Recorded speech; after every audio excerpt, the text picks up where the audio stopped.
My name is Lester the Molester. This is my neighborhood. This is my street. This is my life. I'm 42 years old, and in less than 18 years, I will be cancelled. I mean, in less than a year, I will be dead. Allegedly. Anyway, Lester beats off in the shower while his missus trims her bush. The handle on her pruning shears matches her gardening clogs. She ain't a Karen, but she is called Carolyn. The dude from Quantum Leap has quantum leaped into a gay relationship with a fella named Jim. He's also called Jim. To be fair, all Jims are a bit gay. Lester and Carolyn's daughter Jane is checking out breast augmentation online. We do see her breasts later in the film, so she must be checking for a friend. Or maybe she's just having a perv. Warning, looking at breast augmentation sites on dial-up in the late 90s was and is a gateway to chronic masturbation on broadband. Get help if needed. Carolyn thinks Lester's a total loser, and Lester agrees. Unfortunately, Lester's lackluster attitude is slowly turning Jane into a goth. With titty issues, Lester's having to reapply for the job he's been doing for the past 14 years, which is extra humiliating because he knows how much the company blows on hookers. And those incentives were never passed down to the office sheep. I lick old white dude's ball bags to keep my whole wife in Jimmy Choo's. Plus he's got to deal with this middle management wanker. I'm sorry I've been a distant daddy recently. It's because I'm dead inside, and your mother doesn't give up that poontang no more. I got weird titties. Touché, let's have some ice cream. This Kodak moment is captured by Ricky Fitz, the new kid that just moved in next door. Spoiler, he spent time in a mental institution for being mental. His mother had a lobotomy on her wedding night, and his daddy, Colonel General Sergeant Fitz, is a douchebag friendly fire homophobe. Well, you said you're partners, so what's your business? Cock wings? Well, he is a tax attorney. And he's an anesthesiologist. Not cock wings. Those facts make me want to puke my fucking guts out. That's a bit much. They were just bringing you fresh pasta from Fettuccini's. When I say fresh, I mean that shit cooks the moment it hits the water. Basically, all you need to know about the two Jims is that they're super lovely guys. Carolyn is in real estate and is super intimidated by the king of real estate. FYI, in merry old England, if someone advertised themselves as the king of real estate, their business wouldn't last a week, because everyone would know they're a massive wanker. But if they added the subtitle, "Yes, I am a massive wanker," then they'd probably do alright. Anyway, Carolyn is on one and hypes herself up to sell a house. I will sell this house today. This might be tough. 1, because it's minging, and 2, every time she tries to clean, this Harold or Kumar guy keeps shouting MILF, MILF, MILF. I will sell this house today. Carolyn doesn't sell the house and is sad, but slaps some sense into herself. Stop it, you weed, you baby! That Tony Robbins seminar was worth every penny. Lester ain't happy that he has to go to Jane's cheerleader thingy. We can leave right after this, right? Which is totally fair play because she's shite and not cheerful, which I imagine is a prerequisite to becoming a cheerleader. I literally don't know. We don't have cheerleaders in England. If one needs prompting to cheer, then one is probably a simpleton. Anyway, it's on this average night, during this truly average halftime performance, that a little blonde head cheerleader sort gives Lester an erection so big that it changes the trajectory of his entire life. Lester's humdrum existence has just been hit in the balls with a pussy bullet. The loss of blood from his head to his dick has him hallucinating rose petals shooting out of titties. Fuck the Super Bowl, this is a halftime show. How did you get those rose petals to shoot out of your titties? Lester finds out Jane's friend's called Angela. He is pure cringe, but give the guy a break. His wank bank has just had its first deposit in 20 years.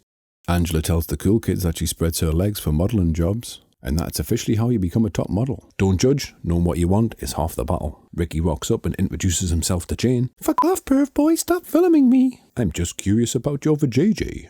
I'm surprisingly okay with that. Sexual tension. Lester and Carolyn go to the annual real estate ball, and we meet the king of real estate in the flesh. He doesn't remember Lester from the previous year. I wouldn't remember me either.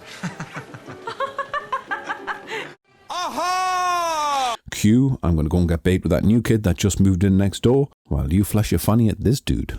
Ricky's boss catches them smoking weed. I'm not paying you to smoke weed, motherfucker. Then don't pay me, you jizz mop. I'm making bank dealing weed to old dudes whose daughters I go to school with. With Jane? I can live with that. This pot is dope. Angela is staying over and Lester, the eavesdropping pervert, is pressed against Jane's door. If your daddy built up his chest and arms, I would definitely pipe him off. Lester Usain bolts to the garage, finds some dumbbells from the Jane Fonda starter pack, and starts pumping iron. Meanwhile, Psycho Boy next door burns Jane's name into her drive. Neither parents give a shit, and Jane likes it. Apparently arson is okay, but Ricky does have to do regular urine tests to prove he ain't mental.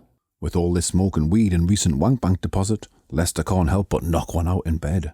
Carolyn catches him and is disgusted. He asks her to join in. Hop on, baby. Hop on, bitch. And she threatens him with divorce. I will divorce you so fast it'll make your head spin. Lester be like, meh. He doesn't beat her, he doesn't cheat on her, and he supported her when she got her real estate license. In the eyes of the American court system, this would mean Lester could smoke weed all day and wail on his pecs, and Carolyn wouldn't be able to do shit.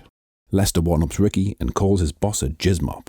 Hey, jizzmop, I want a hefty redundancy package. No. I'll tell the IRS about management buying pussy with company money. No. I'll have a little chat with the boss's wife and tell her about all the hooker blowies. No. Can you prove that you didn't offer to save my job if I let you blow me? Yes. 1 year's pay plus benefits. Lester's doing it Fight Club style. Lester's officially smoking weed all day, listening to Bob Dylan, and wailing on his pecs. Every rep being one step towards banging the cheerleader. Lester for the win. Time to add cardio. Lester starts running with the two gyms and asks for tips on how to look good naked. He hits Ricky up for some weed, $2K for some G13 super weed. Bullshit. That literally can't be right, but it's genetically modified by the US government. I mean, if someone wants to send me some, I'm happy to do a review. Lester reminisces about flipping burgers all summer to afford an 8-track, and says it was great. All I did was party and get laid. Mac jobs are the best, until you see your payslip. Carolyn meets the king of real estate for a business lunch. The king tells her he's getting a divorce. Carolyn soaks the upholstery. Would you like to do it Charles and Camilla style? Carolyn screams, fuck me, your majesty. And Sandy shouts, oh the king, oh the king. Who's the king? Who's the king? Ricky's filming a dead bird because it's beautiful. Jane be like, oh my god, he's so complicated. I'm gonna let you walk me home. Lester goes and gets his 20-year-old Mac job back to up his chances of getting laid. There's no jobs for manager, it's just for counter. Good. I'm looking for the least possible amount of responsibility. Carolyn takes up shooting guns as stress relief, which is fucking mental behaviour. Take a yoga class, you crazy bitch.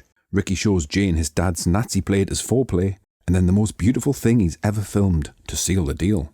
It's so beautiful that he thinks he can't take it, and he feels like his heart is going to cave in. I don't know about you, but I'm seeing litter. Single-use plastic litter. But Ricky's a genius, and what he sees is pussy cat nip. Jane lets him film her titties from a distance, without even going on a date. Once again for the cheap seats, pussy catnip. Colonel General Sergeant Fitz beats the shit out of Ricky for breaking into his cabinet. I wanted to show my girlfriend your Nazi plate. Well, foreplay is important, son. Did you get some? I filmed her titties. Nice. Lester buys a sweet car, which is red, and Carolyn ain't happy about it. Lester says, bitch, chill. I do what I want. Lester finds out that Carolyn is bucking the king when they roll into his drive-thru after coitus. Lester's surprisingly okay about it all and tells her he just wants her to be happy. I want you to be happy. So that he feels less guilty banging his new Mackie mates and hopefully the cheerleader. The king dumps Carolyn. Wah. Unfortunately, Lester's out of that G13 shit, so puts a call into Ricky. This guy's smoking 2K pop super weed and can't even roll his own joints. At 2K pop, Ricky's more than happy to roll them for him, which to be fair is a pretty good service. Voyeur Fitz, father like son, is leering from the one window in the house where it looks like Ricky is giving handjobs for Happy Meals. Hi, Mr. Burnham. Hi. Have you been working out? Look at those arms. You like muscles? Fitz confronts Ricky and tells him that Happy Meals ain't that expensive and agrees to up his pocket money. Ricky tells him that he's a rent boy. I'm a rent boy! And is kicked out of the family home, which is ironic because he currently isn't paying rent. Carolyn is listening to Tony Robbins and pulls a gun out of the glove compartment.